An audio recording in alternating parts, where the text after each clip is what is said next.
All right, everyone, come on in. Come on in. Make yourself at home. Get comfortable. Grab that steaming cup of coffee if it's morning where you're at, or maybe it's tea, or maybe it's a Kai latte, whatever the hell it is. Maybe it's evening or afternoon and you're having a beer or a whiskey like Jose likes to do. I think Jose is a whiskey fan. Maybe it's a Jack Daniels.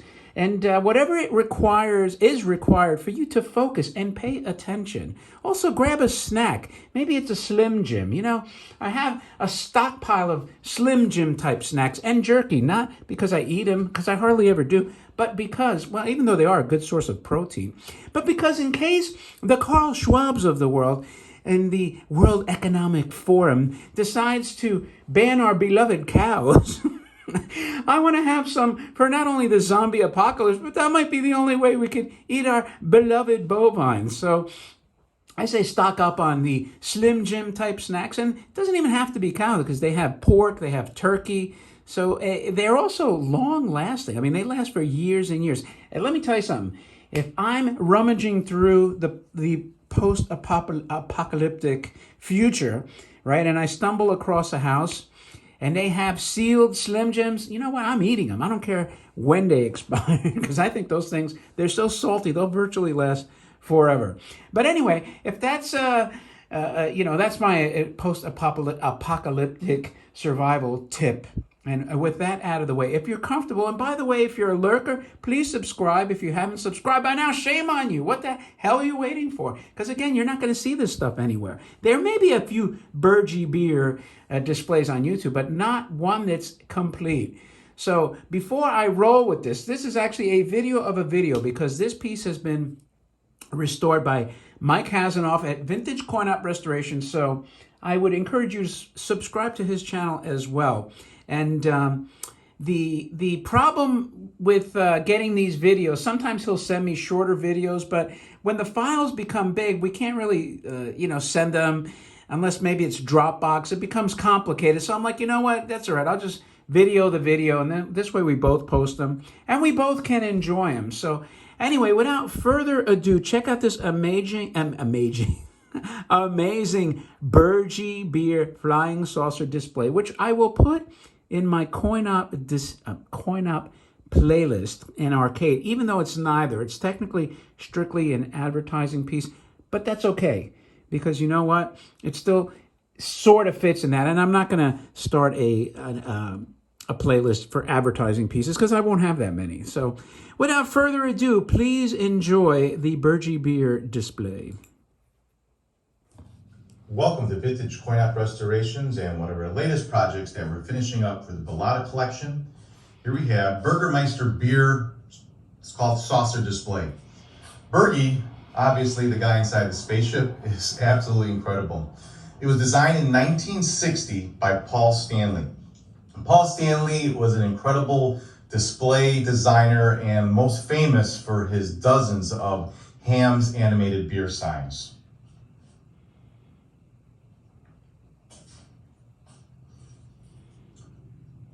So it is said to be at one time, maybe Ham's might have purchased Burgermeister beer, and that's how Paul Stanley got on this. If you follow the American Pickers, there was one that somebody found in the garage, and Mike Wolf had to have it. And we found a little history about it, that there's probably only 10 of these that were ever made. And Mike just had to have it, and he paid somewhere in the neighborhood of, I think, $5,700 for it. I'm not even sure if that one was actually working on the TV show. But one thing you will notice if you follow that show or look for that particular episode is the display they had did not have a base. The Burgie base is another piece of advertising that they have here. And it's kind of essential to the whole piece to make it complete because if you didn't have that bottom, the spaceship itself would be very unstable. That base is a motor, houses a motor, and is a giant counterweight for this large beer display.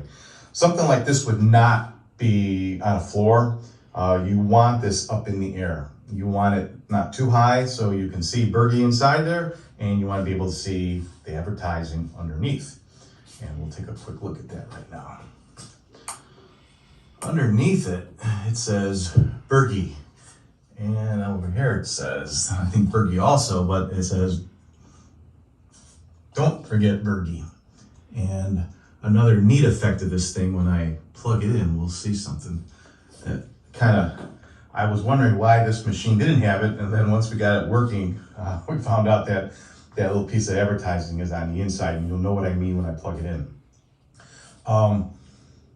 When they made these in the 1960s, they made it with what was big, and at that time, fluorescent light bulbs were, it was the next step. You had the incandescent light bulb. Now everybody wanted, fluorescent light bulbs. So inside here were 2 ring fluorescent light bulbs, and we plugged it in there and nothing worked. As soon as we touched it, we realized that not only was the wires were bare and crunchy, but the transformer inside there didn't work, and it was just like a major fire hazard.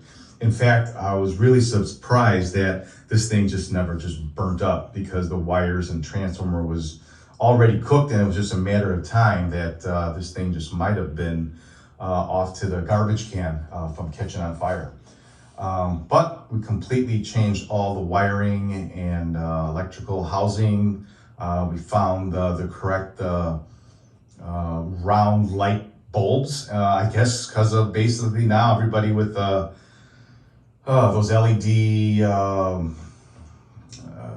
I guess they're lights for people who do cam shows and stuff. And we were able to make it work with 2 fluorescent circle tube lights in here. And let's plug it in. And here you go. So here we have that kind of an orange, dark to light fade that you don't see that until you get it working. So I was kind of excited to see that when we plugged it all in. Don't forget Burgie. What an incredible piece. If you have one of these for sale or you need one restored, please give us a call. We're located in Chicago, Illinois. Our phone number is area code 630-624-7466. Thanks for watching. Make sure to subscribe to our channel so you can see all the new machines and advertising items coming to the warehouse. Thanks for watching. All right. So that's your Burgie beer flying saucer display. Now, I will add that back in the 90s, I actually used to use this cat over here as an avatar, a proto-avatar, because back then nobody was really using avatars. And it was funny because people assumed that I was this old bald guy. And now maybe that's a little more accurate, but back then it clearly wasn't. But I just loved this piece back then.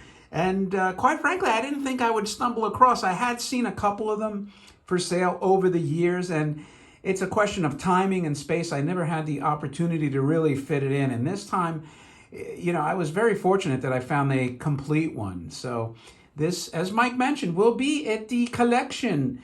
So it'll be packed up now in the warehouse that he's holding in the Illinois area. And boy, that semi is getting filled with more and more stuff. So thank you for watching. And again, please don't forget to subscribe to the channel. And if you like the video, thumb it up. Leave a remark. Let me know what you think of this piece. I appreciate your time. And with that, my friends, I'll talk to you later.